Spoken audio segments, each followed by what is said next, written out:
Family, good evening. स्वागत है आप सभी का हमारे YouTube channel mister and missus Prasoon में। सो गाइस, थंबनेल देख के आप लोग तो समझ गए ही होंगे तो आज मैं अपनी पूरी प्रेगनेंसी जर्नी 9 मंथ्स की आप लोग के साथ शेयर करने वाली हूँ। और ये खूबसूरत सा एहसास आप लोग के साथ शेयर करने वाली। काफ़ी ज़्यादा नर्वस हूँ, एक्साइटेड भी हूँ। जैसे कि मेरे साथ होता है कि मैं भाई बोल नहीं पाती हूँ, तो थोड़ा बहुत नर्वस। आप लोग कमेंट कर रहे थे ना कि दीदी अपना जर्नी शेयर कीजिए, कैसे क्या डाइट ले रही थी, देन क्या क्या रूटीन डेली वर्क कर रही थी। तो सारे वो चीज़ मैं आप लोग के साथ अभी शेयर करूँगी। दोस्तों, आप सबको तो पता ही होगा कि एक लड़की के लाइफ में ये सबसे खूबसूरत पल होता है, माँ बनती है जब वो लड़की। और मुझे भी ये सौभाग्यता प्राप्त हुई कि मैं भी फाइनली एक मम्मी बन गई हूँ। कहने को तो बहुत बड़ा शब्द है माँ मम्मी, बट अभी प्रिपेयर नहीं हूँ इस चीज़ के लिए। बस अपनी मम्मी को देखती हूँ और सीखती हूँ। तो कहते हैं ना कि एक लड़की का दूसरा जन्म होता है तो जब माँ बनती है। तो ये कहावत बिल्कुल सही है गाइस, क्योंकि जो पेन, जो खुशी, जो इमोशंस उस पल के लिए होते हैं ना, उसके बाद जो बेबी को जब गोद में लेते हैं तो वो सबसे खूबसूरत पल होते हैं। गाइस, मेरी प्रेगनेंसी जर्नी की बात करें तो वो थोड़ी अलग थी। बहुत सारे अप्स एंड डाउन्स थे, बहुत सिचुएशन अलग थी। जब मुझे पता चली कि आई एम प्रेग्नेंट, तब मैं घर से दूर थी, कहीं बाहर। आप लोग को पता ही होगा, जब हम लोगों ने अपना प्रेगनेंसी रिवील की तो सचिन भैया के पास थे। तो घर से दूर, मम्मी से दूर, एक होता है ना पेरेंट्स, अपने पेरेंट्स के पास ये चीज़ पता चले। तो बहुत ज़्यादा दूर बिहार से इधर अम्बाला में हम लोग को पता चला कि दैट आई एम प्रेग्नेंट। तो मार्च का महीना था जब मुझे पता चला। और आप लोग को पता ही है कि जब पता चला उससे एक वीक पहले, एक वीक भी नहीं हुआ था, 4-5 दिन पहले मैंने इतना सारा काम करा था भारी भारी, जो मुझे करना नहीं चाहिए था शायद। या फिर चलो कोई नहीं कि अभी तो अब तो सब कुछ अच्छा है, तो वो सारी चीज़ें शायद नहीं करनी चाहिए थी। उससे भी पहले मैं एक मंदिर गई हुई थी।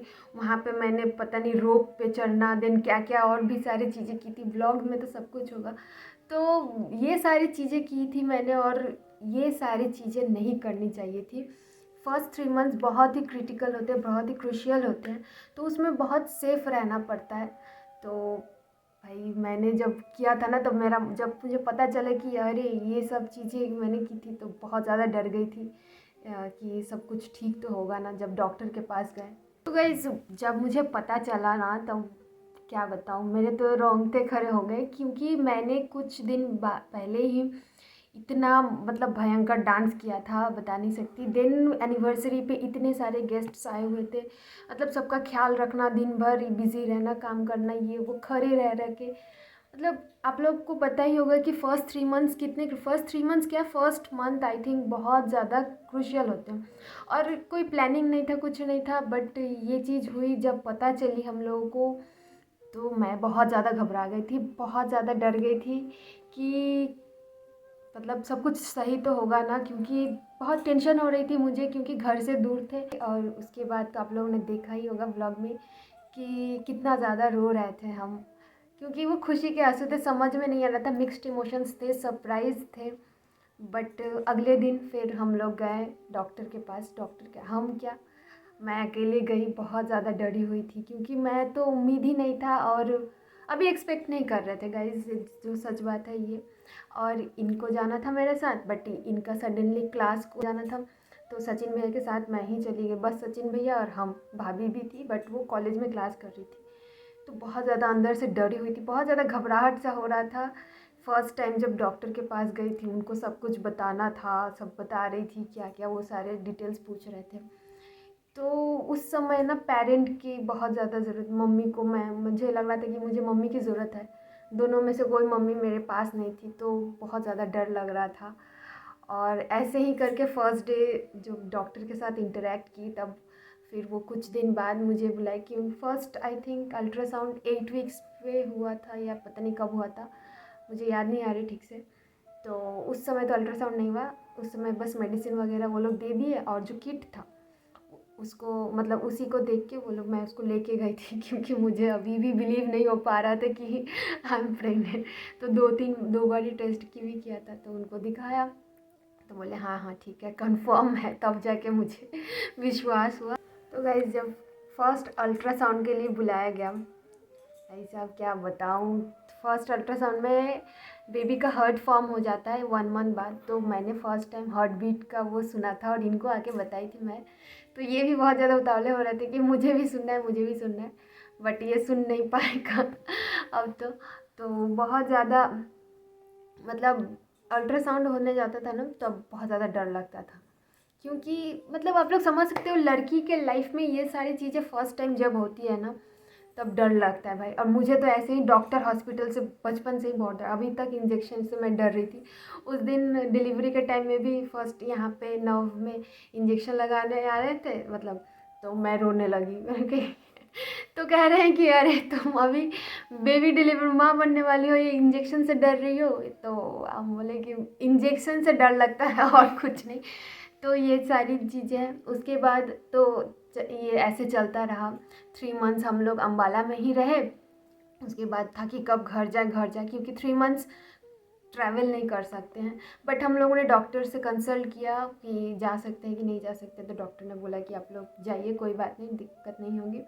और यहाँ की जो मैम है ना, सिंधु मैम, मतलब क्या बताओ, इतनी वार्म, इतनी जेंटल, मतलब इतनी पोलाइट है ना, इतने अच्छे तरीके से वो बात करती है कि क्या बताएं। उनसे अभी भी कांटेक्ट में है। वो डिलीवरी के दिन उनके मम्मी का ऑपरेशन होने था, तो वो बेंगलोर जाने वाली थी। वहाँ से वो वीडियो कॉल में मुझे देखी, बाबू को देखी, तो बहुत ही अच्छा लगा सिंधु मैम से बात कर, मतलब जो हमारी ट्रीटमेंट वही की। देन तजिंदर मैम भी है। तो ये 2-3 डॉक्टर्स थे जिनके साथ मेरा पूरा प्रेगनेंसी जर्नी में इन्होंने ही मेरा देखभाल किया, ट्रीटमेंट सारा वगैरह किया। तो बहुत ज़्यादा डरी हुई थी मैं, क्योंकि बहुत सारे कॉम्प्लिकेशंस आते हैं। देखा जाता है कि मतलब हमेशा से सुनते आती हूँ कि किसी को ये प्रॉब्लम, किसी को वो problem, but by grace of God मुझे कोई प्रॉब्लम नहीं थी, कोई दिक्कत नहीं थी। शुरुआत से ही अच्छे से सब कुछ हो गया। अभी तक सब कुछ अच्छा है और होप आगे भी सब कुछ अच्छा रहेगा। तो ऐसे हम लोग 3 मंथ्स यहीं रहे। कैसे भी था कि अब कब घर जाएंगे, 3 मंथ्स हो गई थी, ट्रैवल नहीं कर सकते, बट मैम से पूछ के सब कुछ देन हम लोग घर गए। और घर जाने के बाद इतनी खुशी, इतने सब कोई खुश, मतलब मेरा तो थोड़ा थोड़ा उस समय 4th मंथ के स्टार्टिंग में घर गए, तो थोड़ा थोड़ा बेबी बम भी निकलना शुरू हो गया था। और सब बहुत मज़े लेते थे घर पे। मम्मी भी बहुत अच्छे से केयर करती थी, सारे सब कोई। लेकिन ये भी मेरे साथ गए और 5th मंथ तक ये वापस आ गए फिर से अम्बाला, क्योंकि यहाँ पे ट्यूशन क्लासेस खोल रखी थी। तो बच्चों को छोड़ नहीं सकते, क्योंकि हम लोग टीचर हैं। और सबसे मतलब बड़ी बात है कि फ्यूचर स्टूडेंट्स को लेके हम लोग खिलवाड़ नहीं कर सकते। तो उन लोगों का जो कोर्स था, उन लोग को वो कंप्लीट कराना जरूरी था। तो ये वापस आ जाते हैं। और सच बताऊँ तो एक औरत के साथ उसका हस्बैंड का रहना इस समय में बहुत ज़्यादा ज़रूरत होता है। तो ये नहीं रहते थे, ये तो यहीं पे अम्बाला रहते थे, मैं बिहार में। तो 3 मंथ्स ऐसे बीता हम लोग का। लेकिन इस टाइम में एक हस्बैंड वाइफ दोनों साथ रहना आई थिंक बहुत ज़्यादा ज़रूरी है। मैंने बहुत ज़्यादा मिस किया इनको इस समय में, क्योंकि बहुत सारी छोटी छोटी चीज़ें होती हैं जो हम लोग बस हस्बैंड से ही शेयर कर सकते हैं, या फिर हस्बैंड ही उस चीज़ को समझ सकता है। तो वो सारी चीज़ें मैंने इनको मिस किया बहुत ज़्यादा 3 मंथ्स तक। फिर ये वापस आए। और हम लोग को था कि बेबी डिलीवर हम लोग घर पे ही होगा, क्योंकि बिहार में सब कुछ अवेलेबल है। बट फिर सोचा क्यों हम लोग का मतलब सारा मतलब स्टार्टिंग में मैम से इतना अच्छा बॉन्डिंग बन गया था, तो मैम से भी मैं वहाँ से कांटेक्ट में रहती थी। मैम कुछ कुछ अल्ट्रासाउंड जो 20 वीक्स में होता है, मतलब 5-6 मंथ्स में होता है, वो सब वो वहीं से बोलती थी। मैं वहाँ डॉक्टर से भी दिखाती थी। तो कहीं ना कहीं एक मैम से इतना अच्छा मेरा बॉन्ड बन गया था कि वो इतना भरोसा दिला दी थी मुझे कि मुझे और कोई डॉक्टर सूझ नहीं रहा था। बस सिंधु मैम के साथ ही मैं कंफर्टेबल थी अपना सब कुछ शेयर करने में। नहीं, राखी का दिन था जब ये उस दिन वापस आए घर पे और राखी सेलिब्रेट की। देन 15 अगस्त का आप लोगों ने देखा होगा हमारे ब्लॉग में कि 15 अगस्त स्कूल पे कितना अच्छे से सेलिब्रेट हुआ था। तो वो भी ओकेजन था, वो भी सेलिब्रेट हुआ। और अब बारी थी डिसीजन लेने की कि बेबी डिलीवर कहाँ पे होगा, बिहार पे होगा या अम्बाला होगा या कोलकाता होगा। कुछ समझ में नहीं आ रहा था, क्योंकि पहले तो था कि चलो घर पे, लेकिन कुछ सिचुएशंस ऐसे बनते गए ना कि समझ में नहीं आता, कंफ्यूज थे अपने घर जाए। क्योंकि जनरली देखा जाए तो बेबी डिलीवर अगर माँ मतलब ऐसा होता है तो लड़कियाँ शादी बाद अपने मायके चले जाती हैं, बट मेरे साथ उल्टा हुआ। यहीं पे वो अप्स एंड डाउन्स आती है जहाँ पे हम लोग अपने घर छोड़कर परदेश में आने का बात कर रहे थे, मतलब मम्मी पापा से दूर, अकेले यहाँ पे। आप लोगों ने बहुत कोई कमेंट भी किया था, दीदी आप लोग घर पे ही रहते तो अच्छा होता, देन आपको घर चले जाना चाहिए, अपने घर कोलकाता चले जाना चाहिए, बहुत कमेंट आ रहे थे। बट वहाँ पे हम लोग को थोड़ा सा स्ट्रिक्ट बन के हम लोगों ने डिसाइड किया कि हम लोग अम्बाला जाना ही सही रहेगा, क्योंकि यहाँ पे ट्यूशन क्लासेस चलती थी एंड उनको छोड़ नहीं सकते हैं, और इनका ज़रूरत है डिलीवरी के टाइम पे रहना साथ में। सिंधु मैम के साथ बहुत अच्छा बॉन्डिंग बन गया था, तो उनसे हमेशा कांटेक्ट में रहती थी, तो वो काफ़ी ज़्यादा मुझे मोटिवेट की थी कि बच्चा तुमको कुछ नहीं होगा, मैं हूँ, तुम यहाँ आ जाओ। तो उनसे भी बातें चल रही थी, घर वाले थे कि नहीं तुमको जो ठीक लगे तुम लोग वो डिसाइड करो, तो काफ़ी ज़्यादा डर लग रहा था। लेकिन घर वाले बहुत ज़्यादा मना भी कर रहे थे कि नहीं घर पे रहना है, जैसे कि अंकल आंटी हैं वो लोग काफ़ी ज़्यादा गुस्सा कर रहे थे कि फिर से ट्रैवल करना है इतना दूर, बिहार से Ambala is quite long journey. तो यहाँ से ट्रैवल करना प्रेगनेंसी में ज़्यादा मतलब मना होता है, तो आप लोगों को पता ही होगा। तो बार बार ट्रैवल करना, आना जाना, 3 मंथ्स पे एक बार ट्रैवल किया, देन 7 मंथ्स पे एक बार ट्रैवल करेंगे, तो बहुत ज़्यादा डरे हुए थे अंदर से। एक तो फर्स्ट टाइम था, कुछ समझ में नहीं आ रहा था, देन खुद से खुद का डिसीजन लेना एक बहुत बड़ी बात होती है।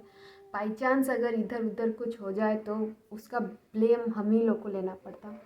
तो थैंक गॉड मतलब ऐसा कुछ नहीं हुआ और सब कुछ अच्छे से हो गया। और दोस्तों यहाँ आने का एक और भी रीज़न था मेन, दैट इज़ यहाँ का हॉस्पिटल बहुत अच्छा है, मतलब इतना अच्छा है क्या बताऊँ। एक तो मतलब हमारे जो घर है वहाँ से पटना जाना मतलब 50-60 किलोमीटर्स है, तो घर के आसपास कोई अच्छा हॉस्पिटल है नहीं, तो अच्छे हॉस्पिटल के लिए हम लोग को पटना सिटी में जाना पड़ता है, then that is 50-60 kilometres away from our house. और यहाँ से नज़दीक एकदम 2 मिनट में ही हम लोग हॉस्पिटल पहुँच जाते हैं, तो काफ़ी ज़्यादा अच्छा है, फैसिलिटीज़ अच्छी हैं।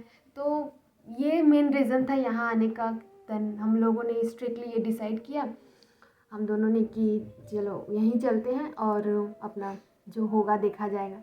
तो हम लोग यहाँ आए 7 मंथ में, 7 मंथ लगभग मेरा कंप्लीट होने वाला था, तो यहाँ आए और 7 मंथ के लगभग एंड तक यहाँ पे आई मैं। और यहाँ आते अगले दिन मैं दौड़ के हॉस्पिटल गई, क्योंकि मुझे अल्ट्रासाउंड करवाना था। क्योंकि कुछ लोगों ने इतना ज़्यादा डरा दिया था ना कि फिर से जर्नी करना, ये वो नहीं, जर्नी करना चाहिए क्योंकि बेबी उल्टा हो जाता है, बेबी का मूवमेंट से वो बेबी नीचे आ जाता है। तो अंदर अंदर से बहुत ज़्यादा डर भी रही थी, और मन में बहुत सारा घबराहट भी हो रहा था, क्योंकि अल्ट्रासाउंड जब यहाँ पे होने वाला था। बस प्रे कर रही थी कि सब कुछ अच्छा हो, बेबी अच्छी हो, बस यही प्रे कर रहे थे, और सब कुछ अच्छा था। तजिंदर मैम से भी मिले, वो तो बहुत ज़्यादा खुश हो गई थी मुझे कि देख के कि वापस आ गए, क्योंकि उन्होंने बहुत ज़्यादा मोटिवेट किया था मुझे कि वापस आ जाओ, कुछ नहीं होगा, सब कुछ अच्छा होगा, मैं हूँ, बस ये उन्होंने विश्वास दिलाया था। तो उनके कारण वापस आना था। घर वालों ने भी सपोर्ट किया था, मम्मी पापा सब ने सपोर्ट किया था कि चलो तुम जब बोल रही हो कि वहाँ का डॉक्टर अच्छा है, तो डॉक्टर्स तो सारे अच्छे होते हैं वैसे, ही है ही नहीं कि चलो यहाँ का अच्छा है वहाँ का अच्छा है, बट सिचुएशंस वैसे बन जाते हैं, हम घबरा जाते हैं, तो उस कारण से ना डिसीशंस कभी कभार गलत ले लेते हैं, तो प्रॉब्लम होती है। बट हम लोगों के साथ सब कुछ मन में बस पॉजिटिव रहना चाहिए, और हम लोग ने पॉजिटिव रहा और सारा चीज़ अच्छा हुआ। अभी तक तो सब कुछ अच्छा है, आप लोग का ब्लेसिंग्स है, आप लोग का प्यार है, आप लोग का सारा एडवाइसेस मैंने उसके बाद से जब 7 मंथ्स यहाँ आई, तो आप लोगों ने बहुत सारी चीज़ें जब आप लोग को रिवील की, तो आप लोगों ने एडवाइसेस दिया, कमेंट्स किया, अभी भी करते हो, सपोर्ट करते हो, तो वो सारी चीज़ें मैंने फॉलो की। यहाँ आके फिर पूरा काम काज अकेले संभालना, ये सब कर लिया। एक्टिव बहुत ज़्यादा रहना ज़रूरी है। 2 मंथ 2.5 मंथ यहाँ पे अभी होने जा रहा है, तो यहाँ पे मतलब सारा काम अकेले संभालना, देखना, करना, ये सारी चीज़ें अकेले अकेले करते करते आप लोग भी कमेंट करते थे। देन सामने रितु दीदी, ये लोग सब रहते थे, रितु दीदी, भानु दीदी, वो लोग भी देखभाल करती थी, वॉक कराती थी, कुछ कुछ प्रेगनेंसी के बारे में बताती थी, शेयर करती थी। ऐसे यहाँ पे 8 मंथ्स 9 मंथ्स 9 मंथ भी स्टार्ट हो गया। 8 मंथ में मुझे भानु दीदी, रितु दीदी ये लोग बोलती थोड़ा केयरफुल रहना, और देन 9 मंथ ऐसे स्टार्ट हुआ। 9 मंथ स्टार्ट हुआ तो काफ़ी ज़्यादा घबराहट थी कि अब, क्योंकि बेबी के मूवमेंट्स होते थे तो ज़्यादा होने लगे थे। तो इसी तरह मेरा 7 month 8 month and then 9 month भी स्टार्टिंग हो गई। 9 मंथ में जब मैं घुसी तब सारे सेलिब्रेशंस, मतलब सारे जो फेस्टिवल्स हैं वो शुरू हो गए थे। दिवाली, छठ पूजा, और छठ पूजा का क्या ही बताए कहानी। छठ पूजा का वो पारण का दिन था। छठ पूजा के अगले दिन वो सुबह वाला जो शाम वाला जो अर्घ होता है वो तो कैसे कैसे मैंने करवा लिया। देन रात भर पेन में रही मैं, बहुत ज़्यादा पेन हो रही थी। मम्मी से भी थोड़ा, मम्मी ने फास्ट रखा था, नानी ने फास्ट रखा था, तो ये लोग फास्ट रखे थे। मुझे अंदर से बहुत ज़्यादा पेन हो रही थी, बट मैं इन लोग को बता नहीं रही थी क्योंकि ये लोग फास्ट रखे थे और सोए हुए थे। 2 दिन का फास्ट होता है, आप लोग को पता ही है। तो था कि इन लोग को परेशान ना करूँ, और रात भर मुझे दर्द होती रही, काफ़ी ज़्यादा दर्द। सुबह हुई और था कि सुबह बस हो जाए। सुबह कैसे, सुबह का अर्घ देना था, पूजा करना था। ये लोग सारे, मतलब मम्मी को मैंने बताया कि मम्मी बहुत ज़्यादा पेन हो रहा है सुबह में, तो मम्मी बोली कि चलो ठीक है अभी डॉक्टर के पास चलेंगे। तब भी मुझे लगा कि नॉर्मल पेन है, हमको तो पता नहीं चल रहा था लेबर पेन क्या होती है नहीं होती है। बट मम्मी ने जल्दी जल्दी पूजा किया, अपना व्रत तोड़ा। 2-2.5 दिन का जो व्रत होता है, आप लोग समझ सकते हो कितना कष्ट वो व्रत होता है। तो फिर मम्मी ने जल्दी जल्दी अपना व्रत तोड़ा, और भानु दीदी इन लोग के साथ मैं डॉक्टर के पास हॉस्पिटल तुरंत गई। और मुझे लगा था कि शायद ऐसे पेन हो रहा होगा, कुछ मेडिसिन वगैरह देंगे, बट उन्होंने एडमिट ले लिया। और जाके पूरा दिन, मतलब पेन सहने के बाद रात को 10:16 पे हमारी बाबू आ गई इस दुनिया में। और बहुत ही खूबसूरत एहसास था, बहुत ही खूबसूरत। मतलब मैंने ना एक चीज़ वो नोटिस किया कि मेरे आंसू नहीं गिरे थे, बस मैं दर्द से चीख रही थी, बहुत ज़्यादा चिल्ला रही थी, बट मुझे एक भी बूंद आंसू नहीं आए थे। तो काफ़ी ज़्यादा स्ट्रॉन्ग बन जाती हैं औरतें इस मोमेंट पे। मतलब स्पीचलेस हूँ, अभी मेरे रोंगटे खड़े हो रहे हैं, तो क्या बोलूँ, स्पीचलेस हूँ पूरा ही। बट भगवान ऐसी खुशी सबको दे, सबके सारे औरतों के लाइफ में ये खुशी मैं प्रे करूँगी कि सबको लाइफ में आए। ज़्यादा मैं शुक्रिया अदा करना चाहती हूँ भानु दीदी का, जो पड़ोसी बन के, मतलब ऐसा पड़ोसी सबको दे भगवान। ऐसा पड़ोसी, मतलब रितु दीदी का, मीना दीदी का, मतलब ये लोग नहीं होते ना तो पता नहीं। मम्मी तो यहाँ पे कुछ दिन पहले, 8-10 दिन पहले आई थी, तो वो क्या कहीं करती, दिन लैंग्वेज प्रॉब्लम हो रहा था थोड़ा थोड़ा, तो काफ़ी ये लोग हेल्पफुल रहे, अभी भी हैं, अभी भी डेली आते हैं मुझसे मिलने। भानु दीदी आती हैं मुझसे मिलने, बाबू से मिलने। देन डिलीवरी के बाद कुछ कुछ खाना पड़ता है, मसाले खाने पड़ते हैं, तो वो बना के गई हैं, वो भी दी हैं। तो सब मिला के मैं बस थैंक यू बोलना चाहती हूँ आप सबका। आप लोग का कमेंट्स इतना, मतलब आया था कि दीदी ये कीजिए वो कीजिए, सब मैं डेली पढ़ती थी। और ख़ासकर यूट्यूब का भी। गाइज़, आप लोग लाइफ में कभी भी कोई भी प्रॉब्लम हो तो आप लोग यूट्यूब का सहारा लीजिएगा। यूट्यूब में कुछ भी सर्च कीजिएगा, मिल जाएगा। नहीं तो पड़ोसी तो मिल ही जाएंगे, रितु दीदी, भानु दीदी जैसे, तो उन लोग से भी आप लोग गाइड ले सकते हैं। तो यूट्यूब और भानु दीदी, रितु दीदी, मीना दीदी और मम्मी मेरी, इन लोग ने मेरी नैया पार लगा दी, और बाबू फाइनली इस दुनिया में आ चुकी है, बहुत हेल्दी है, सेफ़ सिक्योर, हम भी अच्छे हैं। तो यही रही मेरी प्रेगनेंसी जर्नी 9 मंथ्स की, और यही रही मेरी प्रेगनेंसी 9 मंथ्स की। और गाइज़, डाइट चार्ट मैंने अभी अपना नहीं बताया, तो डाइट चार्ट आप लोग अगर बोलोगे तो मैं अगले व्लॉग में शेयर कर दूँगी अपना डाइट चार्ट, क्या खाती थी पीती थी। काफ़ी, मतलब लाइट नॉर्मल ही लेती थी, ज़्यादा कुछ नहीं। बट आप लोग अगर बोलिएगा तो मैं वो अगले व्लॉग में शेयर कर दूँगी। तो गाइज़, इसी के साथ इस व्लॉग को करते हैं यहीं पे एंड, मिलते हैं अगले व्लॉग में। Till then bye bye, love you all, good night.